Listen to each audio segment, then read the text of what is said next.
Aqui no canal. Hoje, galera, vamos fazer aqui uma reação em encosta coletiva aí de Abel Ferreira, depois de vencer esse jogo aí contra o Fluminense, um jogo muito disputado, um jogo bem difícil realmente, mas o Palmeiras jogou bem, né? No finalzinho ali teve um pouco de queda de rendimento, mas importante foi a vitória. Vamos ver aí o que Abel Ferreira falou depois da coletiva. Então, sem mais enrolação, galera, agora aí com o vídeo. Gustavo Soler da TMC.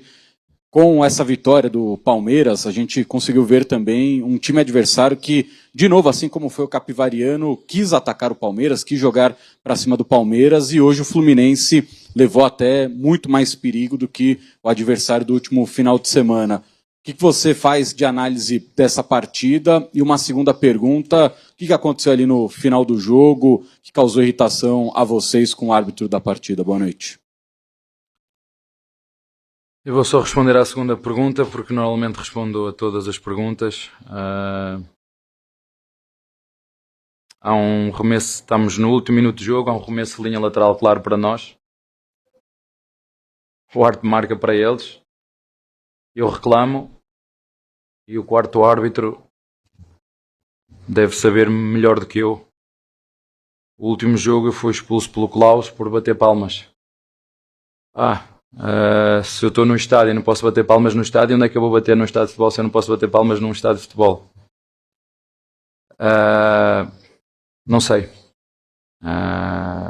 Reclamei sim, como reclamei com uma bola que era escanteio e que o árbitro trocou de era tiro da meta e o árbitro trocou para escanteio. É a primeira vez que eu vejo. Ele disse-me ao intervalo ali, estamos a falar disto, que foi o VAR. O VAR não intervém. A partir do momento que ele marcou o escanteio, o VAR não intervém. Não entendo. Mas tudo certo, somos todos sujeitos a erro. Eu posso errar, o árbitro também pode errar. E dentro do jogo, como é sabido, muitas vezes o árbitro, e aconteceu ao intervalo, é que vocês dizem aqui, da raspanete, da dura. Foi o que aconteceu, foi como deu ao intervalo. Disse, espera aí, mas foi o VAR? Portanto, isto é normal, acontece no jogo, mas acho que o quarto árbitro deve ter ficado malindrado, não sei porquê, eu protestei, porque o remesso de linha lateral era nosso e quem me expulsou foi o quarto árbitro. Não entendi porquê, ponto. Mais importante, jogo, tens um ponto de vista, sim, o nosso adversário criou muitas oportunidades e nós também. Acho que, na minha opinião, o jogo, e depois cada um faz a narrativa que quer, é muito claro. Nós entramos muito forte no jogo, fizemos 2-0. Sofremos um golo que não podemos sofrer. Não podemos sofrer. Quem compete para ser campeão não pode sofrer este golo da forma que foi, nem da forma como perdemos a bola, nem depois o adversário acabou por ser feliz da forma como ganhou o ressalto. E o adversário, a partir desse momento, entrou no jogo outra vez. Foi um golo que nos tirou alguma confiança. Para aqueles que gostam de futebol e analisar futebol, é possível numa equipa jogar sem centroavantes e criar perigo. Foi o que fez o nosso adversário. Chegou aqui, jogou sem centroavantes, jogou com 4 homens no meio, jogou com os pontas bem abertos, com muita mobilidade, uma saída a 3, quando se lesionou o outro jogador, o Otávio entrou, ainda fez uma saída a 3, uma equipa que preencheu muito bem a zona do meio campo com 4, 5 jogadores, com a mobilidade dos pontas para dentro, pontas para fora. Aliás, esta equipa nos últimos 7, 8 jogos não tinha perdido.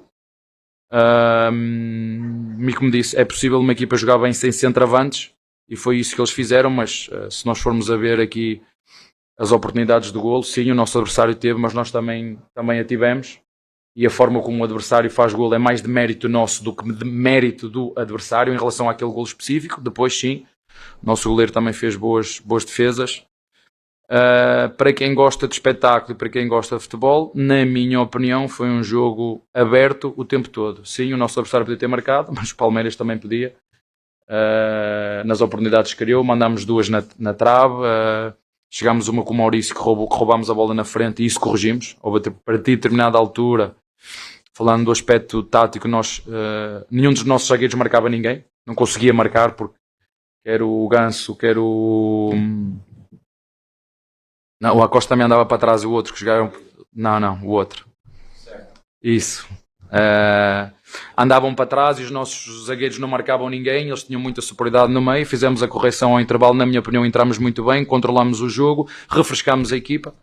Acho que tivemos um ou outro jogador com um bocadinho mais cansados, sobretudo no segundo tempo, que é normal, o futebol brasileiro Já falei sobre isso, sobre o tempo de descanso e preparação. O nosso adversário trocou, ficou mais fresco, mas como disse, acho que foi um jogo equilibrado, como se previa, como eu disse antes, um jogo equilibrado, um jogo perante uma equipa que estava super confiante, mas na minha opinião, também só a minha opinião, acho que foi um belo espetáculo para quem assistiu em casa, duas equipas que jogaram até o último segundo para ganhar o jogo.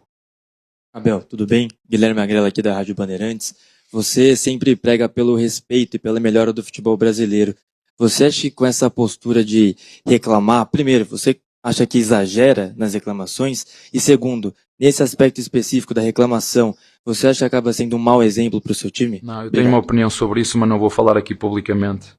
Vocês já tiveram entrevistas de árbitros a dar entrevistas? Eu vi um blog de um árbitro a dar entrevistas a dizer que disse à mulher que quando me arbitrasse me ia expulsar. Está aí, quem quiser ver está aí. Não sou o melhor exemplo do mundo, não sou. Não sou perfeito, não sou, mas se tem gente que é perfeita e que nunca erra, atira a primeira pedra. É como te estou a dizer, como eu disse e assumi, contra o Corinthians, sim, reclamei de forma assintosa, porque já vinha para trás do penalti, é porque eu não tenho memória curta, é preciso perceber porquê. Porquê? Eu estei o microfone porquê? Alguém quer saber porquê? Alguém se lembra que na altura que eu estei o microfone há um escanteio a meu favor? As pessoas não querem saber porquê. As pessoas dizem, o Abel reagiu assim. Porquê? Atenção que eu não fiz e tenho muita admiração. Eu faço-vos uma pergunta a vocês, imprensa. Se eu fizesse, e gosto dele, atenção, o que o treinador do Fluminense fez no último jogo, se fosse eu, por isso é que eu não te vou dizer aquilo que eu penso, se fosse eu, o que é que me ia acontecer? Faço essa pergunta a vocês todos que estão aí. Se fosse eu a fazer, e eu volto a repetir, eu gosto dele. Se fosse eu a fazer aquilo, o que é que vocês me iam fazer? E mais não falo. Abel, boa noite. Hoje você tira o Flaco com mais ou menos 14, 15 minutos do segundo tempo e depois o Vitor Roque mais ou menos com 25 minutos. Até depois do jogo do Capivariano eu te perguntei sobre a formação com o Marlon Freitas e com o Andreas Pereira e você disse que isso exigia muito dos seus atacantes serem solidários na marcação. E hoje, com o time da intensidade do Fluminense, deu para perceber durante o jogo que nesse meio campo o Palmeiras teve muito mais dificuldade também enfrentando o adversário dessa maneira. A saída dos dois foi por um aspecto físico ou você entende que hoje talvez tenha faltado essa questão da solidariedade e de principalmente os dois contribuírem um pouco mais nesse meio campo do Palmeiras? Como te disse, baixamos a pressão, a minha análise tática assim a frio, sem ver muito bem, entramos muito bem no jogo, depois a partir de determinado momento tínhamos o Marlon a marcar os dois centroavantes do nosso adversário quando tinham que ser os nossos dois zagueiros. Isto foi a minha percepção, não pode ser o Marlon tinha que sair no Martinelli e o Andreas tinha que sair no jogador que entrou, Não, isso já entrou depois. Os nossos 5 e o nosso 8 tinham que bater no 5 e no 8 deles, e não o Marlon a fazer de zagueiro. Isto não pode ser. Portanto, não teve nada a ver com os da frente, teve a ver nós 1-0, 2-0, e depois começámos a jogar no conforto, deixámos de meter pressão na frente, começámos a recuar a nossa pressão, sobretudo dos médios, os nossos dois zagueiros, porque é difícil, não foi porque eles não quiseram, porque é difícil quando um adversário joga sem uma referência na frente, quer um, quer outro baixavam, ainda mais, e era difícil os nossos zagueiros pegar, mas uma coisa é ser difícil, outra coisa é ser impossível. Nós o que fizemos foi corrigir, não teve nada a ver, eles saíram simplesmente porque estavam desgastados. Acho que deu para ver que o Roque teve mais energia do que o próprio Flaco, porque já tinha sido poupado em jogos anteriores, e se calhar o Flaco deveria ter só feito 45 minutos, podia ter optado deixá-lo no banco e entrar depois, entrar com o Sousa na frente, mas isso é sempre muito mais fácil quando o jogo acaba, a gente perceber até onde é que cada um tem energia, até onde é que pode ir, mas acho que foi bem evidente, o Roque deu tudo o que tinha. Quando eu vejo um jogador que chega ao limite que tem queimbras, é porque realmente chegou ao seu limite, e pronto, tivemos que o substituir. Acho que quem entrou muito bem, o Arias entrou muito bem, o Filipe entrou muito bem, o Lucas entrou com boa energia, o nosso Ramon Sousa também na frente nos deu ali a saída, nos deu bola.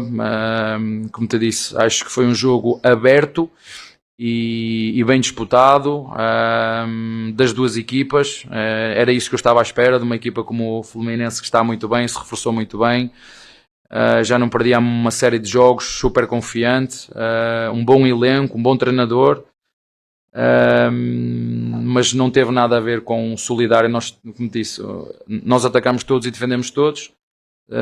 Essa questão, quando o centroavante não ajuda o meio, tem que ajudar o ponta do lado contrário. Portanto, as nossas tarefas estão muito bem definidas, porque há mecanismos, né? Quando nós temos o Alá, se vocês repararem, muitas vezes quando a bola está do nosso lado esquerdo, em termos defensivos, o Alá fecha como terceiro médio quando nós saltamos com o Andreas. Enfim, não vos vou estar aqui a dizer tudo, senão vocês ficam a saber tanto como eu, mas quem gosta de análise e analisar o jogo, se prestar atenção, se parar, vai perceber que essa é a nossa dinâmica. Agora, não vamos acertar sempre, não conheço nenhuma equipa que seja perfeita o tempo todo, de forma consistente o tempo todo. Todas as equipas têm defeitos e virtudes. Sim, é verdade que com dois avançados podemos ter um meio campo menos robusto, mas estamos sempre a pôr o adversário em alerta, né? Temos sempre duas setas a chegar, portanto cada um olha para o lado que quer, né? Portanto, futebol é mais que por isso, porque todos nós temos opinião. E se cada um respeitar, mesmo que seja contrária à que eu tenho ou à que tu tens, está tudo certo. Abel, boa noite, tudo bem? Olá. André Neto da Rádio CBN.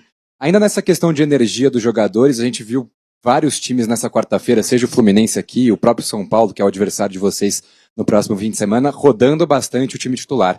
Queria que você comentasse essa sequência de jogos do mesmo time titular do Palmeiras, pensando em jogos importantes do Brasileiro e também dessa reta final de Campeonato Paulista. Obrigado. Olha, boa pergunta. Eu não penso com a cabeça dos outros. Eu penso com a minha, penso com aquilo que eu acho que é o melhor para o Palmeiras, e sempre foi assim, desde que cheguei aqui. Portanto, eu não vou mudar porque os outros fazem, os outros...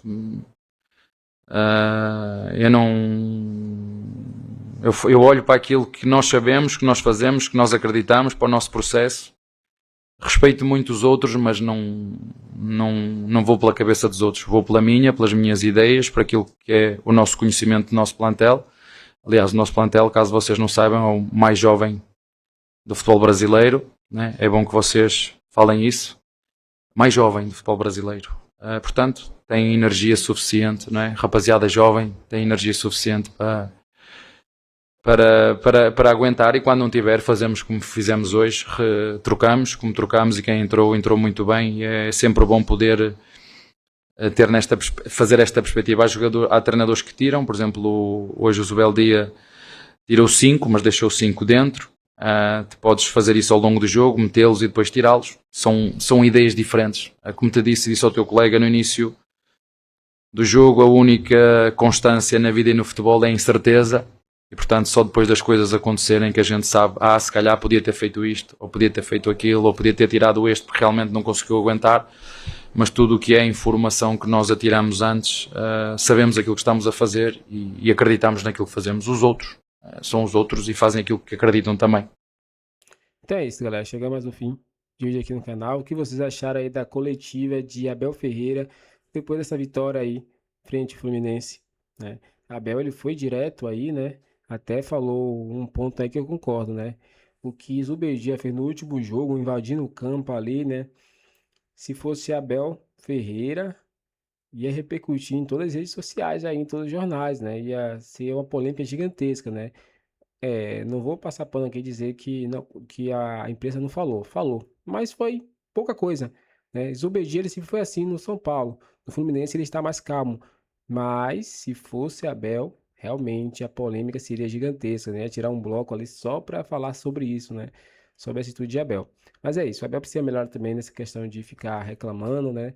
Deixar o jogo rolar, porque não adianta nada reclamar, tomar vermelho e desfalcar o time do Palmeiras ali, né?